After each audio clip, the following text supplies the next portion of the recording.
Hi అండి, welcome to తెలుగింటి వంటలు. ఈరోజు పనుగంటాకు కందిపప్పుతో మనం తాలింపు చేసేసుకున్నాం. ఎప్పుడండి చాలా బాగుంటుంది. పనుగంటాకు తీసుకొని ఇట్లా బాగా నీట్గా ఒలిచి పెట్టేసుకొని పక్కన పెట్టేసుకొని నీట్గా కడిగేసేయాలి. దీనైతే ఇప్పుడు మనం దానికి కావాల్సింది 1 కప్పు అంటే 100 గ్రాములు ఉంటుందండి కందిపప్పు బాగా కడిగి నానబెట్టుకొని స్టవ్ పైన ఒక ఉడుకు ఉడకనియాలన్నమాట. దాంట్లోకి తాలింపుకు పొడి సాయిపప్పు, ఎండుమిర్చి, జీలకర్ర, తెల్లగడ్డ, కరివేపాకు. పప్పు అయితే ఇట్లా కొంచెం నీళ్ళు పోసుకొని ఒక్క ఉడుకు, ఎక్కువ ఉడకక్కర్లేదండి, ఒక్క ఉడుకు ఉడకనియాల. కొంచెం ఆ పప్పుని ఒక అరగంట సేపు నానబెట్టేసి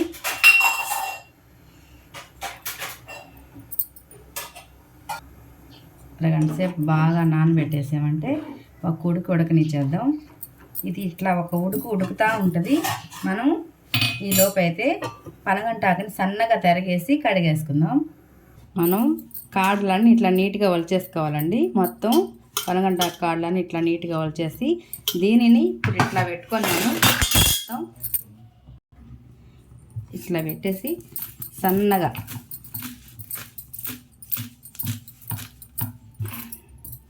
ఇట్లా ఆకునంతా ఇట్లా పట్టుకొని ఇట్లా కట్ చేయటం వల్ల ఏంటంటే మనకి బాగా వేగిపోతుంది అన్నమాట.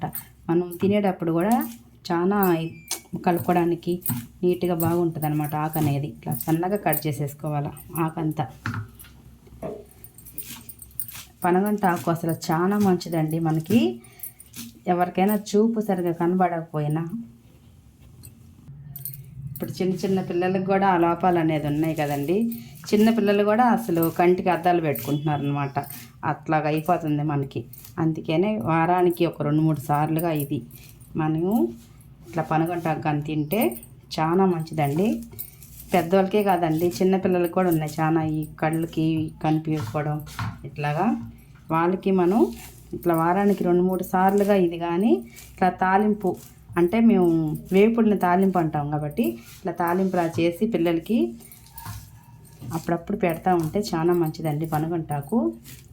పెద్దవాళ్ళు అయితే ఇష్టం ఉన్నా లేకపోయినా మనం తినాలంటే తింటాం. వాళ్ళు తినరు కాబట్టి వాళ్ళకి ఇట్లా చేసి పెడితే కందిపప్పు వేసి తినేస్తారనమాట. ఇట్లా మొత్తం కట్ చేసేసి ఇప్పుడైతే ఆకంతా కడిగేసుకుందాం. ఈ పప్పు ఉడికేలోపు మనం ఇది రెడీ చేసి పెట్టుకుందామండి. స్టవ్ వెలిగించి బాండ్లు పెట్టుకొని కొంచెం ఆయిల్ పోసుకుందాం.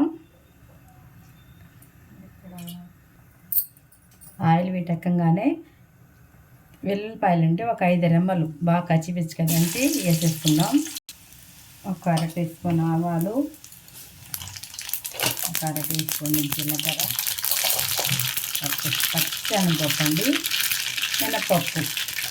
ఇవి కూడా లైట్గా వేగిపోయాక ఒక 2 ఎండుమిర్చి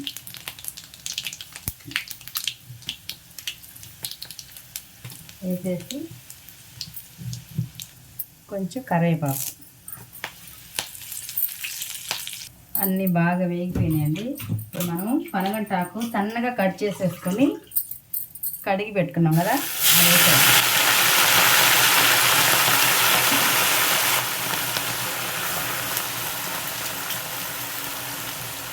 ఒక 2-3 సార్లు బాగా కడిగేసి ఇదంతా ఇందులో వేసేద్దామండి.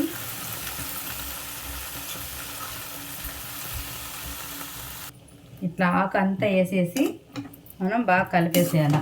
ఉప్పు అప్పుడే వేసుకోకూడదు. మనం ఈ ఆకు అంతా బాగా మగ్గినాక అప్పుడు రుచికి సరిపడ ఉప్పు వేసుకోవాలి. ఇప్పుడు కానీ ఉప్పు వేసామనుకోండి మనకి ఉప్పు అనేది ఎక్కువ అయిపోద్ది బాగా, లేదంటే తక్కువ అవ్వద్ది. అందుకనే ఆకంతా బాగా మగ్గినాక దీనికి సరిపడ ఉప్పు వేసేసుకుందాం. రుచికి సరిపడ ఉప్పు వేసేసుకుంటే మనకి చాలా రుచిగా ఉంటుంది అన్నమాట. పనగంటాకు రోజు తిన్నా కూడా ఇబ్బంది లేదండి. ఎంతో ఆరోగ్యం దీనివల్ల మనకైతే. అసలు ఇది రోజు ఒక కట్ట తీసుకొని రోజు మనకి ఎవరికైతే ఎక్కువగా రక్తం తక్కువ ఉందో, లేదంటే చూపు కొంచెం సరిగ్గా కనిపించట్లేదా నేను వాళ్ళు రోజు ఇట్లాగా కందిపప్పు వేసుకొని చేసుకోవాలని ఏం లేదు. నేను చూపించిన పొడి ఉంది కదండి, సాయిపప్పు, ఎండుమిరపి, కొంచెం తెల్లగడ్డ, జీలకర్ర వేసి పొడి చేసేసి ఇట్లాగే పైన పొడి చల్లుకొని కూడా రోజుకి ఒక ముద్దలో తింటే చాలా ఆరోగ్యం అనమాట మనకి పనగంటాకు వల్ల. ఇది ఇట్లాగే మనం ఒక 5 నిమిషాలు ఇట్లా సన్న మంట పెట్టి మగ్గనిచ్చేద్దాం. మనమైతే పప్పు ఒక ఉడకనేయాలని చెప్పే కదండి, అది ఉడికిపోయిందని చూసేద్దాం. చూస్తారు కదా, మనమైతే పప్పులో కొంచెమే నీళ్ళు ఎక్కువైతే పడేది, అంటే ఇది ఎక్కువ మెత్తగా ఉడకకూడదు అనమాట. మెత్తగా ఉడికితే దాని టేస్ట్ మారిపోద్ది. మళ్ళీ కొంచెం ఇట్లా పప్పు ఉడికిందా లేదన్నట్టుగా చూడండి, ఇగో ఇట్లా నలిపితే ఇట్లా నలిగేటట్టుగా ఉండాలి, మరీ మెత్తగా కాకుండా. ఇప్పుడైతే స్టవ్ ఆఫ్ చేసేసుకుందాం.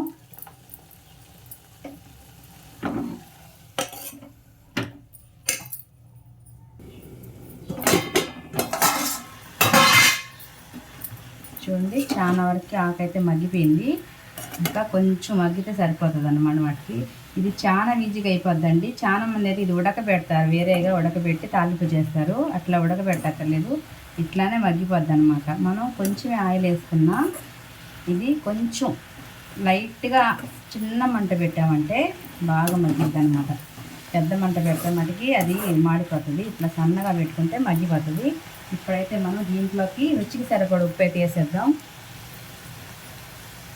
రుచికి సరిపడా ఉప్పు వేసేసుకొని కొంచెం పసుపు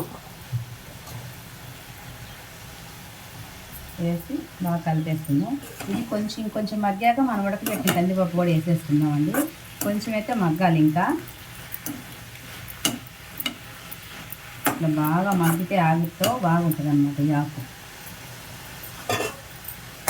ఈలోపు మనము చూపించా కదండి, సాయిపప్పు, ఎండుమిర్చి, జీలకర్ర, తెల్లగడ్డ, ఇది కొంచెం పొడి చేసేసుకుందాం దీంట్లోకి.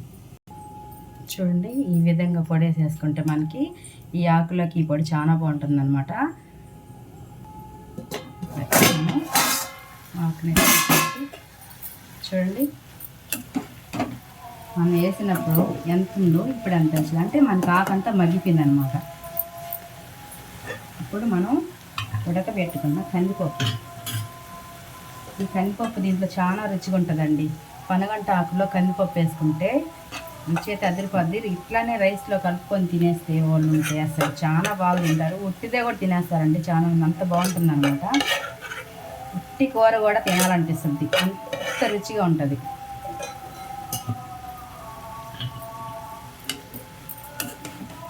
మనం కందిపప్పు ఎక్కువ ఉడకబెట్టకూడదండి, ఎక్కువ ఉడకబెడితే ఈ ఆకులోకి మొత్తం అది కలిసి ముద్దగా అయిపోతుంది. ఇట్లాగా లైట్గా ఉడకబెట్టుకుంటే మనకి ఏంటంటే పొడి పొడిగా బాగుంటుంది. ఇది ఇట్లానే కలుపుకొనైనా తినచ్చు రైస్లోకి, లేదంటే మనము రసము అట్లా ఏదన్నా పప్పు చారు చేసినా ఇది ఒక తాలింపు లాగా వేపుడు అనమాట, పక్కన పెట్టుకొని ఇది కూడా తినచ్చు అనమాట, బాగుంటుంది చాలా. లేదంటే మనం చపాతీ చేసుకున్నా, పూరీ చేసుకున్నా దాంట్లో కూడా ఇది చాలా బాగుంటుంది. పనగంటాకు కందిపప్పు కర్రీ ఇది ఒక 2 నిమిషాలు కానీ మగ్గిందంటే మనం ఆ పొడి చల్లేసుకున్నామంటే అయిపోతుందండి. చాలా ఈజీగా ఉంటాయి ఇది పనగంటాకు కందిపప్పు తాలింపు.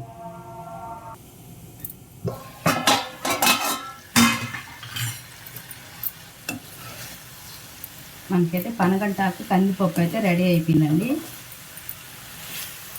చాలండి, ఈ మాత్రం బాగా మగ్గిపోయిందంటే మనకి ఆకంతా ఉడికినట్టే. మనకి చూస్తారు కదా, మనం ఆకైతే విడిగా అయితే ఉడకబెట్టుకోలేదు, ఇలానే తాలింపులోనే బాగా ఉడికిపోయింది అనమాట. చూడండి, ఆకంతా ఉడికిపోయింది మనకి, ఇలాగా నలిపితే చూసారు కదండి, మొత్తం ఉడికిపోయింది అనమాట ఆకు. కందిపప్పు మటుకు ఇట్లాగే ఉండాలండి, కొంచెం ఇట్లాగా దెబ్బగా ఉంటే మనకి తినడానికి రుచిగా ఉంటుంది అనమాట. పప్పు బాగా ఉడకబెట్టేస్తే అదంతా మనకి ఇట్లాగ ముద్దగా కలిసిపోతుందండి, అసలు అంత రుచి అనిపించదు. ఇట్లాగే చేసుకోండి, చాలా బాగుంటుంది అనమాట. మీకు పనగంటాకు కానీ డైలీ కానీ దొరికే అవకాశాలు ఉంటే ఖచ్చితంగా తినండి. అసలు ఆడవాళ్ళకి ఖచ్చితంగా ఇది చాలా అవసరం అనమాట. మనమే ఎక్కువ కష్టం చేస్తుంటాం కాబట్టి రోజు ఒక కట్ట పనగంటాకు తింటే మనం శక్తిగా ఉంటే ఇంట్లో వాళ్ళందరినీ బాగా చూసుకోగలుగుతాం అనమాట. మనం అన్ని పనులు చేసుకొని ఇంట్లో వాళ్ళని చూసుకొని పిల్లల్ని చూసుకొని అసలు మనకి రెస్ట్ అనేది లేకుండా పనులు చేస్తుంటాం. చాలా మంది ఆడవాళ్ళకి బయట పనులు కూడా, ఆఫీస్ పనులని, ఇంట్లో పనులు, ఇన్ని పనులు చేస్తుంటామండి మనం అసలు. అందుకనే ఇట్లాంటి ఒక 10 నిమిషాలు 5 నిమిషాలు కానీ మనం చేసి పెట్టుకున్నామంటే చాలా ఎనర్జీ అనమాట. ఇది అసలు ఇది ఇచ్చే శక్తి మనకి ఏ చికెన్లు మటన్లు ఏమి ఇవ్వండి. చూసారు కదా, ఇప్పుడైతే ఇట్లా వేగినాక ఈ పొడి అయితే వేసేసుకుందాం. ఇంకా దీంట్లోకి మనం కారం గిరం ఏం వాడక్కర్లేదండి. నేనైతే తీసుకున్నది ఒక 3 కట్టలు ఉంటుందండి పనగంటాకు. 100 గ్రాములు కందిపప్పు వేసుకున్నాను. ఇది చూపించాను కదండి మీకు, ఒక 4-5 ఎండుమిర్చి, కొంచెం వెల్లుల్లిపాయలు, సాయిపప్పు పొడంతా వేసేసి బాగా ఒక్క రవ్వ కలిపేసామంటే ఎంతో రుచికరమైన పనగంటాకు కందిపప్పు రెడీ అయిపోయింది మనకి. ఇప్పుడు వేడి వేడి అన్నంలో పెట్టుకొని ఇది కానీ తిన్నామంటే అండి, అసలు ఆకలి లేని వాళ్ళు కూడా ఆకలి అని చెప్పి ఇంకొక 4 ముద్దలు అదక్షణ తింటారనమాట. అంత బాగుంటుంది. మీరు ఎవరైనా ఇంతకుముందు చేసుకునే ఉండి ఉంటారు చాలామంది. ఒకవేళ ఎవరైనా చేసుకోకుండా ఉంటారు కదండి, వాళ్ళు ఖచ్చితంగా చేసుకొని ఇదైతే టేస్ట్ చేయాల్సిందే. మీరు మొత్తం మనకైతే ఇట్లా పొడి పొడిగా వచ్చేసింది చూడండి. కొంచెం చెమ్మగా ఉన్నప్పుడే ఆ పొడి అనేది వేసేసుకుంటే మనము, అదే శనగల పొడి అండి, అది తాలింపుల పొడి అంటాం మేము, అది కానీ వేసుకున్నామంటే ఇట్లా బాగా పొడి పొడిగా వచ్చేస్తుంది అనమాట. నేను వేసిన ఉప్పు అన్నీ, ఇప్పుడు నేను వేసిన దీనికి 3 కట్టలకి 5 ఎండుమిరపకాయలు ఇట్లా వేసాను కదా, కరెక్ట్గా సరిపోతాయి అన్నీ. చాలా బాగుంటుంది అనమాట అన్నంలో తిన్నా కూడా. ఇది చూడండి ఎంతో ఈజీగా మనకి ఎన్నో ఉపయోగాలు ఉండే పనగంటాకు కందిపప్పు అయితే రెడీ అయిపోయింది. ఇప్పుడైతే స్టవ్ ఆఫ్ చేసేసుకుందాం. చూసారు కదా ఫ్రెండ్స్, తప్పకుండా మీరు కూడా ట్రై చేయండి. మా వీడియోస్ మీకు నచ్చినట్టయితే మా ఛానల్ని లైక్ చేసి షేర్ చేసి అట్లనే సబ్స్క్రైబ్ కూడా చేసుకొని మీ సపోర్ట్ మాకు ఎప్పుడూ అందించండి. ఓకేనా ఫ్రెండ్స్? ఎంతో రుచికరమైన పనగంటాకు కందిపప్పు ఎంతో రుచిగా ఉంటుంది. మీకు తప్పకుండా ఈ రుచిని అయితే అస్సలు మిస్ కాకండి, తప్పకుండా ట్రై చేయండి. ఓకేనా ఫ్రెండ్స్? బాయ్ అండి. Thank you for watching.